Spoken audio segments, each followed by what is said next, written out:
We're going to be looking at the 2016 budget.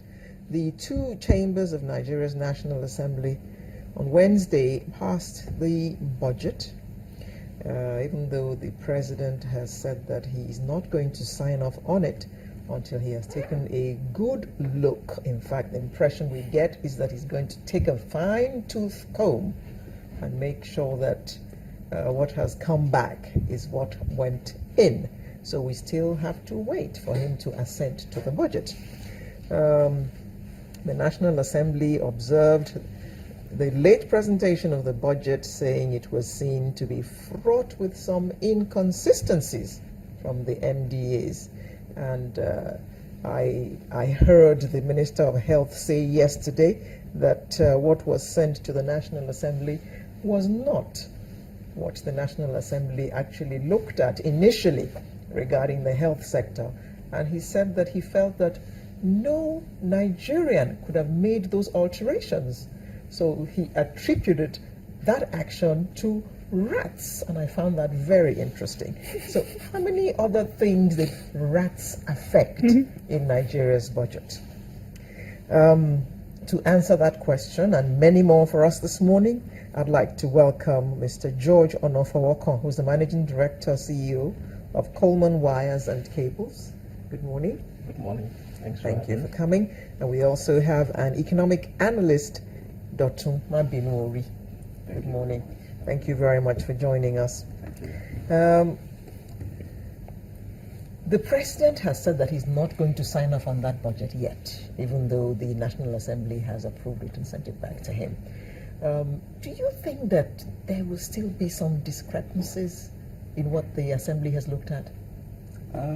I think the president is right by saying he wants the details before signing off.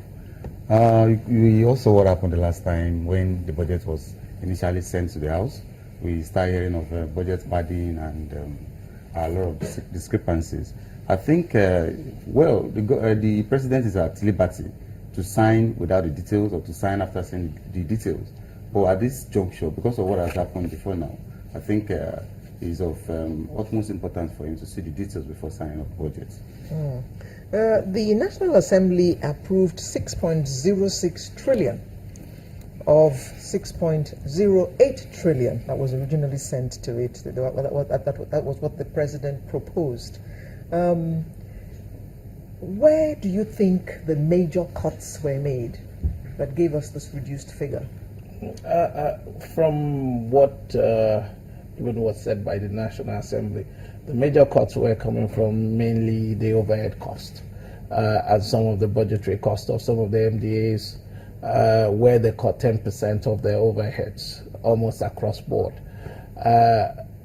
Justification for that, I think once we see the analysis of how they're breaking it down, we'll be able to agree or disagree on how they actually. So from what they've actually said and the information we've got from the National Assembly and the feedback on where the cuts were cut from mainly majority of the overheads, and they're cutting 10%. Now, when you cut 10%, 10% of what? And now, is 10% really what we should cut, or we should be cutting 50%? But I think in order for them not to also delay the budget any further than it has become. We're in the second quarter already. Yes, we're having a situation where we're just everybody just went for a benchmark. And I think in fairness to them, to show that, look, what they've been doing for the past 2 months on this scrutiny has come up with something. And if they came back with the same figure, we'll all query why they spent so much time on it. Now, if you take 10% off certain aspect, you have some element of justification of what you've also been doing. Although they've done more scrutiny, which has been better for all of us because we've actually learned more about the federal government budget for the first time, I think, in a long time. One would have thought that, especially that area of when this administration came, we talked about revamping infrastructure. Now, but when you look at the budget, the figures we have out there, for recurrent expenditure, 2.6 trillion, and 1.5 trillion as capital expenditure. One would have thought that there will be a slight move downwards on the recurrent, just so that let's see more attention paid to infrastructure, especially education and health. But that doesn't seem to be obvious. It's unfortunate. We've got this 6 trillion budget, which is fantastic. In my view, unprecedented. I think in everybody's view, very unprecedented, because it's a highly deficit budget. Now, in a situation where you have, I'll call it economic downturn and crisis. Now, but nevertheless, they've put justifications to it.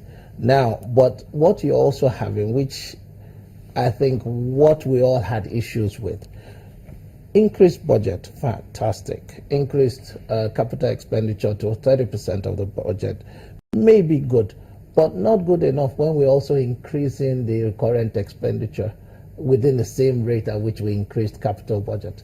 Now, if we had last year 4.9 trillion, the year before, 2015, we're having a 6 trillion budget, but it's a 1 trillion difference. Now, if we had 1 trillion difference on capital budget purely, I think everybody would have been very happy. Now, but you're also increasing recurrent expenditure. And that's where everybody saw, okay, there was a bit of disjointment here. You've got from about 22 or 21, you've moved it up to 30, but you've also moved up your recurrent. And that's where the balance, I think, wasn't really acceptable.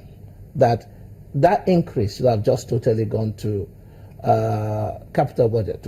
I don't see any necessity that our recurrent should change from last year budget to this year. But they're talking about creating more jobs. Creating more jobs and employing more people in the military and in the police. Salary increments. You can't, with the way the government has focused on, I'll say, scrutiny of itself, really basically managing things a bit more efficiently. From efficiency, you can get that money. Then when you actually put money in capital budget, you're also creating jobs, because there's no capital budget that doesn't have a supply chain effect. It's automatic. The more money I spend on building, the more people will get jobs created. If I build in 100,000 housing units, it's not going to be built by one person. Neither would it be built by 1,000 people. It most likely will be built by 50,000 people over the year. So you're going to create jobs, and those people that you're creating jobs from, the person that is building, would also have a knock-on effect of someone supplying that building project. So the element of spending our way out of trouble is what we want to try and do here, which makes sense. If those budgets are implemented on time, the capital expenditure is made on time, there's no point in saying you have capital expenditure at the end of the year, we've only spent 30% of the figure. Then you've made no impact. You will not see that job creation. Now, if at the end of the year we have a figure of 80% or 90%, let's pray it goes close to that, then you're having a situation where you can actually, before the year runs out, I can guarantee everybody will see the impact, because you're seeing the expenditure. So those are the elements of the budget we all want to see. And that's the element of the budget that we believe will impact the economy more. And if it goes right, and I believe it would, under this, I think scrutiny of spending that money, everybody's more convinced. As I asked someone earlier about this, and he said, look, under this government, I said, okay, I'm thinking we should get a 70% performance of capital expenditure. Really, they were more optimistic than I was. The person said 80%. Now, previously, we don't even get 40. Now, it shows that at least in the positive side, people are more optimistic about capital expenditure actually being spent, and spent the right way, and the budget delivery of those projects being seen. So once we start seeing that, I think by the time you're getting to a 2017, they will have a lot more to say that, okay, now let's put a bit more into capital, because we've all seen, and I think Nigeria now, we're all waiting to see.